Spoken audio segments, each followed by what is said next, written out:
Clip number 361 انشاءاللہ عز و جل اس کلپ میں سورہ اعراف کی آیت نمبر 97 سے 99 تک کی تلاوت، ترجمہ اور تفسیر قرآن صراط الجنان سنیں گے۔ بسم اللہ الرحمن الرحیم۔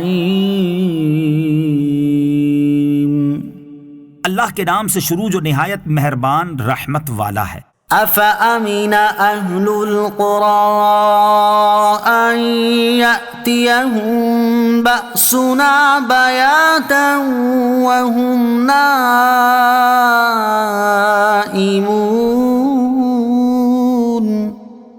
اوامن اہل القرى ان یأتیہم بأسنا ضحا وهم یلعبون۔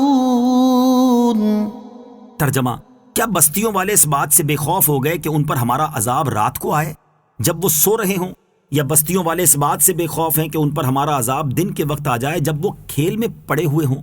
افامن اہل القرى، کیا بستیوں والے بے خوف ہو گئے؟ یہاں بستیوں والوں سے مراد مکہ مکرمہ اور آس پاس کی بستیوں والے ہیں، اور ایک قول یہ ہے کہ اس سے مراد ہر اس بستی کے افراد ہیں جنہوں نے کفر کیا اور اللہ کے نبی کو جھٹلایا۔ اس آیت اور اس سے اگلی آیت میں انہیں اللہ عز و جل کے عذاب سے ڈرایا جا رہا ہے کہ کہیں ایسا نہ ہو ان کی غفلت کے اوقات میں، مثلا رات کو سوتے وقت یا دن میں، اس وقت جب یہ کھیل کود میں پڑے ہوں، ان پر اللہ عز و جل کا عذاب نازل ہو جائے، کیونکہ عذاب الہی اکثر غفلت کے وقت آتا ہے، اور غفلت زیادہ تر رات کے آخری حصے میں یا پورے دن چڑھے ہوتی ہے۔ نیک اعمال کرنے اور عذاب الہی سے ڈرنے کی ترغیب۔ ان آیات میں جہاں کفار کو اللہ تعالیٰ کے عذاب سے ڈرایا گیا ہے، وہیں مسلمانوں کو بھی نیک اعمال کرنے اور اللہ تعالیٰ کے عذاب سے ڈرتے رہنے کی ترغیب دی گئی ہے۔ ایک اور مقام پر اللہ تعالیٰ ارشاد فرماتا ہے: یا ایھا الذین آمنوا اتقوا اللہ حق تقاتہ ولا تموتن الا وانتم مسلمون۔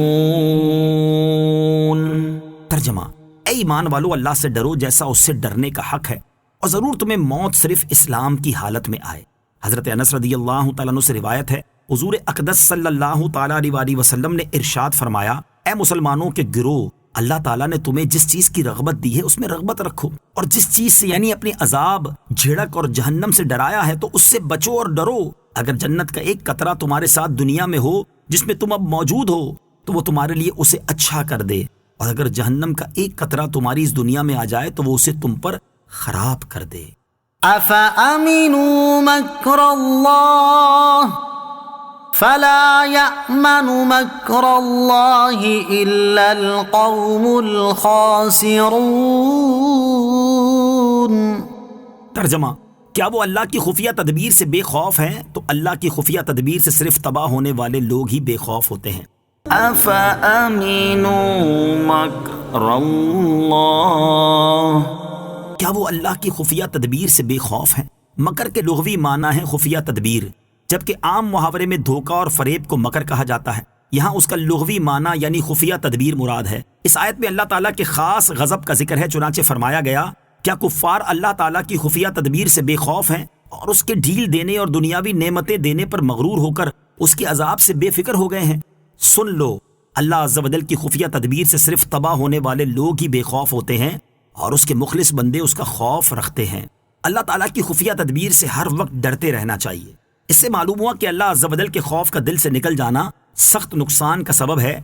اللہ عز و جل کی ڈھیل یا اس کا کسی بندے کو گناہ پر نہ پکڑنا، یہ اس کی خفیہ تدبیر ہے، لہٰذا ہر وقت اللہ تعالیٰ کی خفیہ تدبیر سے ڈرتے رہنا چاہیے۔ ترغیب کے لیے چند حکایات پیش کی جاتی ہیں۔ نمبر 1، حضرت جبریل علیہ السلام ایک مرتبہ بارگاہ رسالت میں روتے ہوئے حاضر ہوئے تو رحمت دو عالم صلی اللہ تعالیٰ علیہ وسلم نے دریافت کیا: اے جبرائیل، تمہیں کس چیز نے رلا دیا؟ انہوں نے عرض کی: جب سے اللہ تعالیٰ نے جہنم کو پیدا فرمایا ہے، میری آنکھیں اس وقت سے کبھی اس خوف کے سبب خشک نہیں ہوئیں کہ مجھ سے کہیں کوئی نافرمانی نہ ہو جائے اور میں جہنم میں ڈال دیا جاؤں۔ نمبر 2، جب ابلیس کے مردود ہونے کا واقعہ ہوا تو حضرت جبرائیل اور حضرت میکائیل علیہ السلام رونے لگے تو رب تعالیٰ نے دریافت کیا: حالانکہ وہ سب جانتا ہے، تم کیوں روتے ہو؟ انہوں نے عرض کی: اے رب عز و جل، ہم تیری خفیہ تدبیر سے بے خوف نہیں ہیں، رب تعالیٰ نے ارشاد فرمایا تم اسی حالت پر رہنا، یعنی کبھی مجھ سے بے خوف مت ہونا۔ نمبر 3، حضرت انس بن مالک رضی اللہ تعالیٰ عنہ فرماتے ہیں کہ ایک بار میں نے حضرت عمر فاروق رضی اللہ تعالیٰ عنہ کو ایک باغ کی دیوار کے پاس دیکھا کہ وہ اپنے آپ سے فرما رہے تھے، واہ، لوگ تجھے امیر المومنین کہتے ہیں اور تو اللہ عز و جل سے نہیں ڈرتا۔ اگر تو نے رب تعالیٰ کا خوف نہ رکھا تو اس کے عذاب میں گرفتار ہو جائے گا۔